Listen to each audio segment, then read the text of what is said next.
여러분 혹시 타코마 다리라는 다리 이야기 들어보신 적 있나요?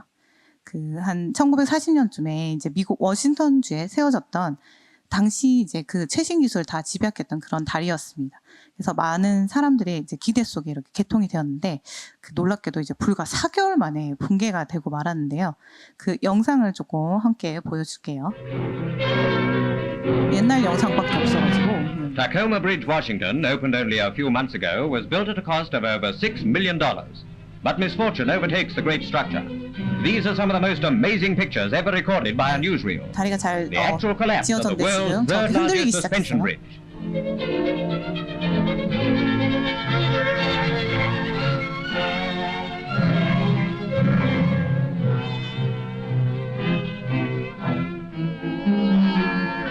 Only a 35-mile-an-hour wind is blowing, but this apparently sets up a rhythmic swinging of the bridge, which increases with each swing.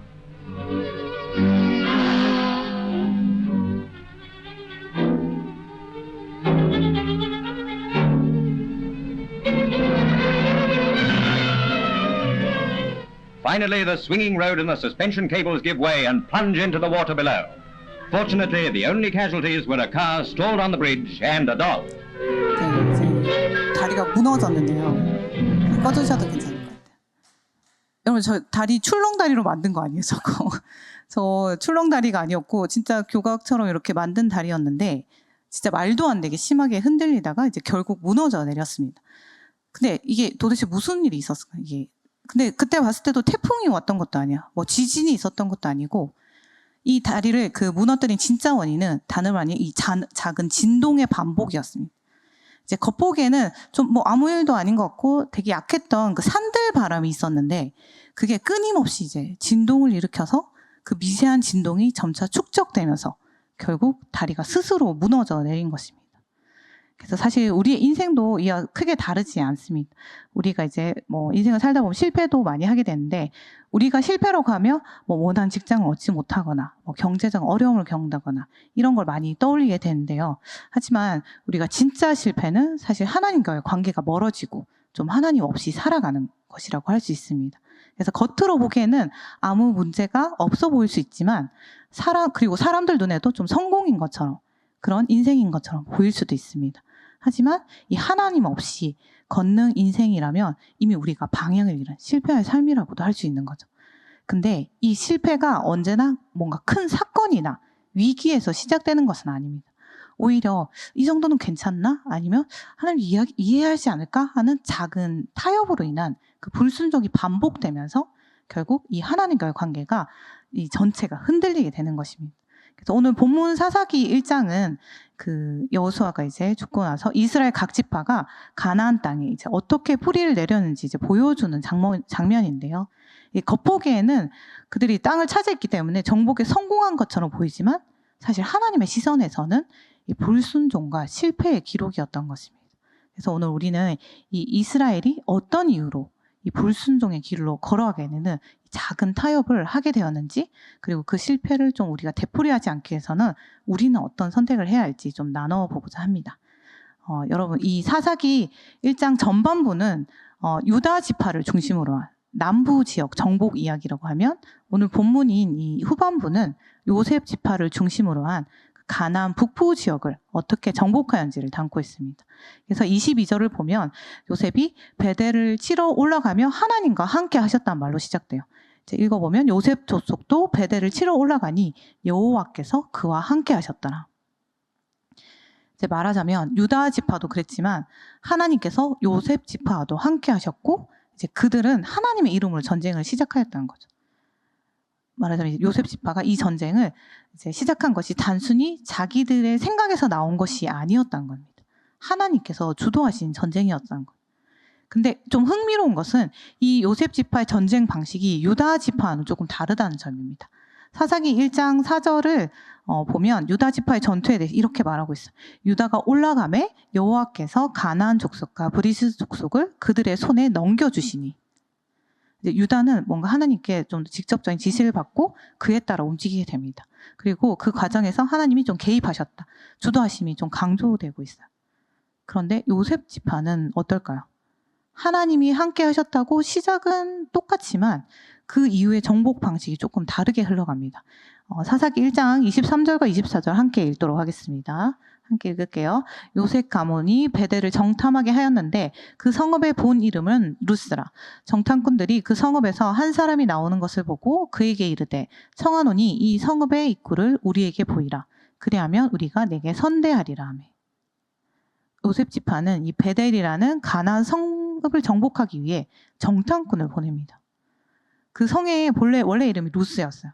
근데 정탐꾼들은 이 성 근처에서 이제 조심스럽게 상황을 살피고 있었는데 그때 마침 한 사람이 성에서 나오는 걸 본 거예요.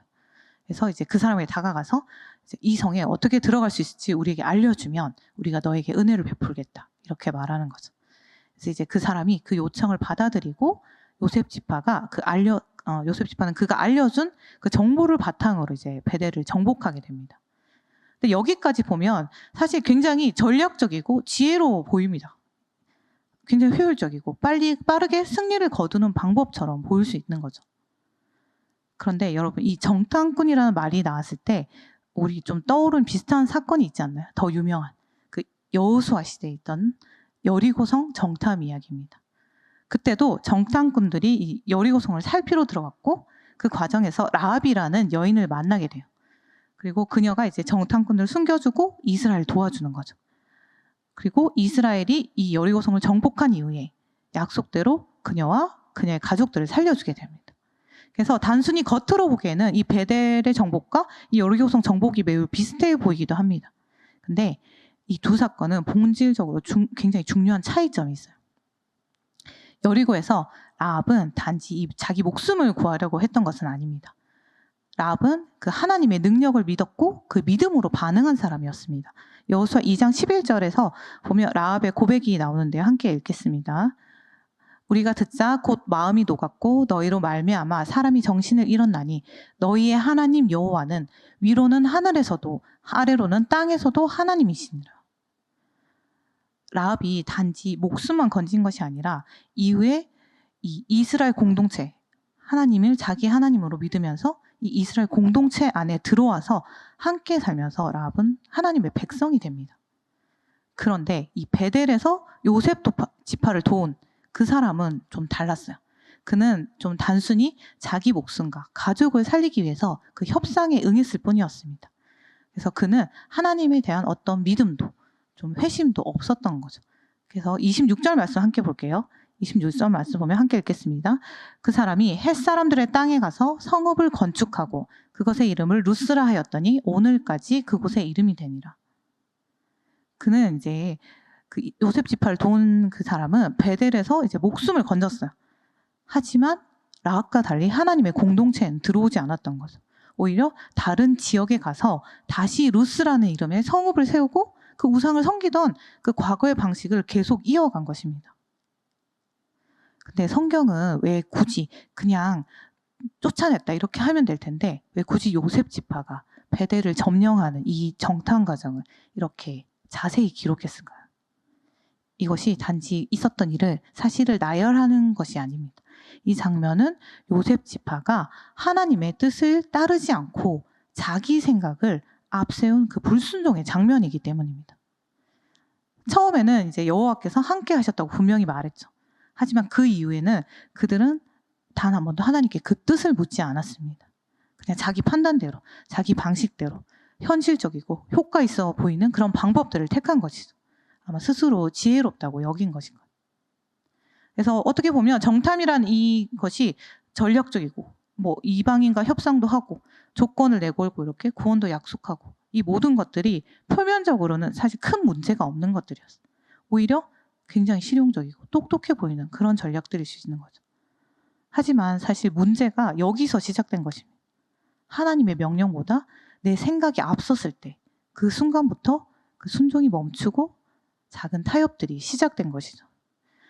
이 사건은 사실 신명기 20장 16에서 17절에 그 하나님의 명령을 어긴 일이었습니다. 신명기 함께 읽도록 하겠습니다. 같이 읽을게요. 오직 내 하나님 여호와께서 내게 기업으로 주시는 이 민족들의 성읍에서는 호흡 있는 자를 하나도 살리지 말지니 곧 헷 족속과 아모리 족속과 가나안 족속과 브리스 족속과 히이 족속과 여부스 족속을 네가 진멸하되 내 하나님 여호와께서 내게 명령하신 대로 하라. 하나님이 분명히 말씀하셨어요. 진멸하라. 살려두지 말라는 거죠. 이것은 사실 하나님이 막 그들 미워해서 막 그런 게 아니라 그 땅을 정결하게 하려는 그런 명령이었어요. 그런데 요셉 지파가 그 명령을 지키지 않았던 거죠. 그들은 하나님의 명령보다 자기의 판단을 따랐고 효율적이고 빠른 방법을 택한 것입니다. 그래서 이것은 단지 그 한 사람을 살려준 문제가 아니라 하나님 없이 살아가는 그 사람의 가치관과 그 문화와 그런 것들이 이스라엘 안에 남게 되는 결과를 가져오게 된 것입니다. 그리고 그렇게 남겨둔 뿌리는 나중에 사사기 전반적으로 이제 이스라엘이 영적으로 타락하고 우상 숭배하고 회개하고 다시 타락하고 이 사이클을 반복적인 죄를 짓게 되는 것입니다.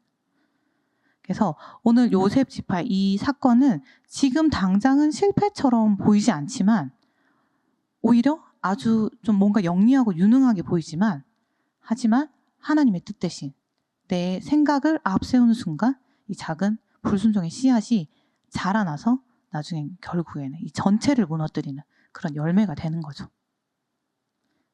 그런데 여러분 이것이 요셉 지파만의 문제는 아니었습니다.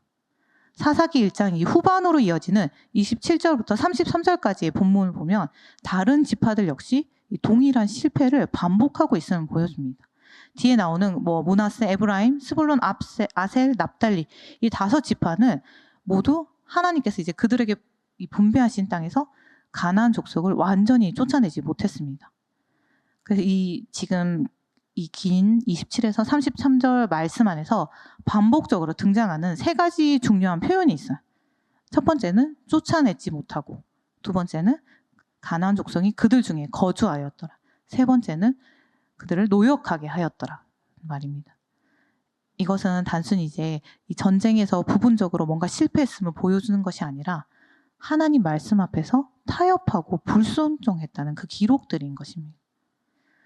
그런데 이스라엘 백성이 정말 능력이 없어서 힘이 없어서 그 가나안 족속들을 쫓아내지 못한 것일까요? 근데 사실 그럴 수도 있어요. 이 당시에 가나안 족속에는 그 철기 시대로 가고 있었기 때문에 철병거를 가지고 있었습니다. 그리고 이스라엘 평야나 이 해안 도시 같은 거는 이제 전략적 요충지라서 그러니까 강력한 방어적인 그런 무기들도 가득 차 있는 곳이었어요. 근데 성경에서는 단순히 이스라엘이 가나안 족속을 쫓아내지 못한 게 군사적이거나 환경적인 조건 때문만은 아니라고 말합니다. 여호수아 17장 13절 한번 같이 읽겠습니다. 같이 읽을게요. 이스라엘 자손이 강성한 후에야 가나안 족속에게 노역을 시켰고 다 쫓아내지 아니하였더라. 물론 처음에는 그들을 쫓아낼 힘이 없었을 수도 있어요. 하지만 시간이 지나면서 그들에게 충분한 힘이 생겼을 때도 그들은 가나안 족속을 쫓아내지 않았던 것입니다. 오히려 그 이스라엘 백성들은 그 경제적인 이익을 위해 가나안 족속을 노예처럼 부리고 이용하기로 한 것입니다. 그래서 이 문제는 사실 능력의 문제가 아니라 이 마음과 순종의 문제였던 것입니다. 처음에는 전쟁이 두려워서 상대 무기가 강해서 쫓아내지 못했다고 할 수 있지만 나중에는 분명히 쫓아낼 수 있음에도 불구하고 하나님의 명령보다 경제적인 이익, 안정을 선택하면서 이 자기 유익을 위해서 적당히 타협하는 방향으로 흘러갔던 것이죠. 그래서 이스라엘은 하나님 명령을 가볍게 여기고 대충 듣고 편리한 방향으로 해석한 것입니다. 그래서 이것이 바로 작은 타협이 큰 불순종으로 이어지는 그 시작이었던 거죠. 자기 유익을 위해서. 근데 여러분 하나님이 이제 하나님 불순종한다고 단번에 뭔가 실패, 파멸로 내 인생이 이어지지 않습니다. 때로는 그냥 아직 되게 평화로워 보이고 괜찮게 느껴지기도 해요. 그래서 이 정도 괜찮지 않나, 하나님도 이해하시겠지라고 생각할 수도 있어요. 하지만 하나님이 처음부터 그 순종을 요구하셨고 그 이유가 분명히 있습니다. 사사기 2장 이제 나중에 2절에서 3절 2절에서 3절에서 2에서 3절에서 하나님이 이 이스라엘 불순종을 분명히 지적하시면서 왜 그렇게 하셨는지 말씀하십니다. 같이 읽도록 하겠습니다. 제가 안 드렸나요? 제가 읽을게요. 너희가 이 땅의 주민과 언약을 맺지 말며 그들의 제단들을 헐라하였거늘 너희가 내 목소리를 듣지 아니하였으니 어찌하여 그리하였느냐. 그러므로 내가 또 말하기를 내가 그들을 너희 앞에서 쫓아내지 아니하리니 그들이 너희 옆구리에 가시가 될 것이며 그들의 신들이 너희의 올무가 되리라. 그들의 신들이 너희의 올무가 되리라. 하나님은 이 전쟁보다도 이스라엘이 하나님의 백성으로서 그 땅에서 이 거룩함과 그 믿음을 지키는 것을 더 중요하게 생각하셨습니다. 그래서 그 땅에 사는 그 가나안 족속들이 가진 그 우상 문화 그리고 가치관 이런 것들 결국 이스라엘을 무너뜨릴 것을 알고 계셨기에 이 가나안 족속을 진멸하라고 하신 것입니다.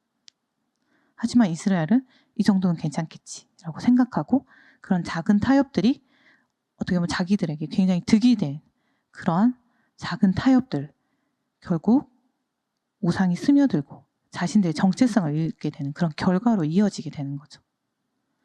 그래서 이제 이어지는 34절에서 36절 말씀에서는 단 지파가 나오는데 심지어 그 지파는 자신들에게 주어진 땅을 차지하지 못하고 오히려 가나안 족속인 아모리 족속에 쫓겨서 저 산지로 밀려나 버립니다. 그렇게 아모리 족속에 밀려서 산지로 쫓겨나서 완전한 패배를 맛보기도 하게 됩니다. 여러분 사진 하나 보내드릴 텐데 수학 시간에 그래프 두 직선의 그래프 하나 같죠 지금 사실 조금 멀어서 그런데 색깔이 노란색과 빨간색이 있습니다. 하나는 기울기가 y는 x 1입니다. 하나는 기울기가 1.01 x 진짜 미묘한 차이죠. 기울기 차이가 단지 0.01이에요. 그래서 눈으로 보이기에는 사실 거의 차이가 없어요 지금. 처음에는 지금 보여드린 것도 거의 같은 선상에 있는 선으로밖에 보이지 않습니다. 그래서 처음엔 아무 문제가 없어요. 출발점도 같고 방향도 거의 같아 보입니다. 하지만 여러분 시간이 흐르고 x값이 커지면 어떻게 될까요? 두 선이 점점 멀어지겠죠. 처음에는 미세했던 그 틈이 점점 커지는 것입니다. 지금은 끝이 거의 아직도 붙어 있지만 만약에 이게 점점 벌어지면 이제 점점 S축이 커지면 이렇게 벌어지겠죠. 그리고 어느 순간 완전히 다른 지점에 도달하게 되는 겁니다.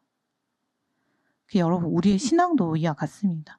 우리가 하나님과 함께 시작하였어도 이 작은 타협으로 일어난 이 불순종은 처음에는 별일 아닌 것처럼 느껴질 수 있고 계속 말한 것처럼 괜찮아 뭐 다들 그러니까 뭐 하나님도 이해해 주시겠지 딱 이번만 하면 되지. 근데 그 문제는 그 작은 타협이 점점 습관이 된다는 거예요. 그리고 그 습관이 하나님과 관계를 흐리게 만들고 결국에는 내 삶의 그 방향 전체를 바꿔 놓을 수 있다는 것입니다. 그래서 여러분 하나님과 관계는 이렇게 작은 것으로부터 무너집니다. 크게 죄를 짓는 순간이 아니라 이 작은 불순종을 아무렇게 여기지 않는 그 순간부터입니다. 여러분 아까 본 0.01이라는 그 숫자는 사실 정말 작은 차이입니다. 눈에 보이지도 않고 사실 체감조차 잘 되지 않는 엄청 미세한 차이죠. 하지만 그 작은 차이가 시간이 지나면 점점 벌어지게 되고 어느새 그 틈이 넓어지고 전혀 다른 방향으로 전혀 다른 목적지에 도달하게 하는 것. 이스라엘이 걸었던 길이 바로 그랬습니다. 하나님 말씀에서 아주 조금만 벗어난 것 같았지만 사실은 이 방향 정체가 바뀌는 그 0.01의 그 틈이 있었던 거예요. 그 틈이 어디서부터 시작됐나요? 바로 하나님 말씀보다 자기 생각을 앞세웠던 순간, 하나님의 명령보다 자기 유익을 선택했던 그 작은 타협에서부터였습니다. 이 사람 하나쯤 살려도 되지 않을까? 이 전략이 더 빠르고 효과적이지 않을까? 지금은 이게 더 현실적이지 않나. 그 판단들은 처음에는 지혜로 보였지만 하지만 하나님은 그런 선택들 속에서 우리의 마음이 하나님을 떠나고 있음을 보신 거죠. 여러분 하나님 앞에서의 불순종은 처음엔 전혀 위기처럼 느껴지지 않아요. 괜찮아 보이고 오히려 똑똑해 보일 수도 있습니다. 하지만 그 작은 어긋남 0.01의 차이는 결국 하나님과의 관계를 전체를 무너뜨리는 커다란 틈이 되는 것입니다. 그래서 오늘 우리는 이 질문을 스스로에게 던져보았으면 좋겠습니다. 지금 내 신앙 안에 하나님의 말씀보다 내 생각을 따르고 있는 부분은 없는지, 지금 내 선택의 기준이 말씀인지 아니면 나의 유익인지. 여러분, 이 자리에서 오늘 결단한 시간이 되셨으면 좋겠습니다. 하나님 말씀이 내 기준임을, 내 생각보다 내 이익보다 나는 하나님의 뜻을 따르겠다고 이 한 주간도 우리의 삶을 살펴보면서 그 작은 타협들, 내 안에 있는 것들이 있는지 한번 살펴보고 우리가 다시 한번 하나님과 같은 방향에 서게 되는 그런 한 주가 되시기를 예수님의 이름으로 축복합니다.